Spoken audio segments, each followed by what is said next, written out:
સમાચાર મહેસાણામાંથી કે જ્યાં વિસનગરના કડામાં ભાજપના ઉમેદવારની સભા સામે હોબાળો થયો।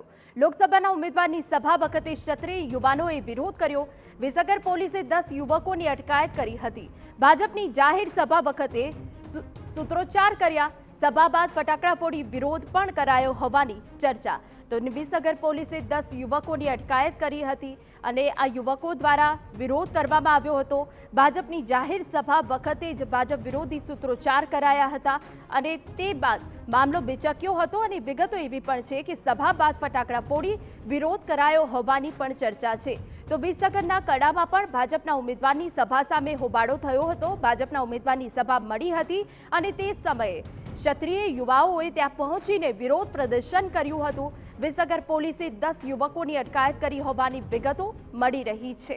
પોલીસે સ્થળ પર પહોંચીને સમગ્ર યુવકોને ત્યાંથી ડિટેન કર્યા હતા। ભાજપની જાહેર સભામાં ભાજપ વિરોધી સૂત્રોચ્ચાર થયા।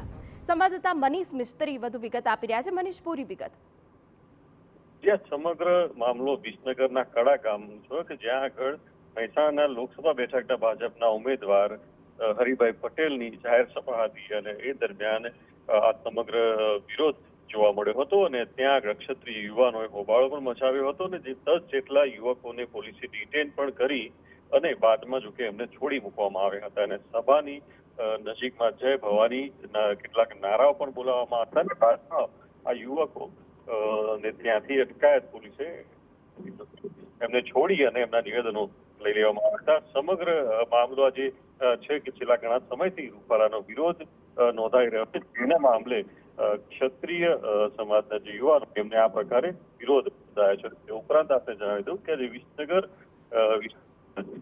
સાંજે પણ આયોજન પણ કરવામાં આવ્યું છે। જી બિલકુલ, તો 10 યુવકોની અટકાયત કરાઈ હતી। ક્ષત્રિય યુવાનો દ્વારા વિરોધ કરવામાં આવ્યો હતો। ભાજપની જાહેર સભા વખતે સૂત્રોચ્ચાર કર્યા હતા।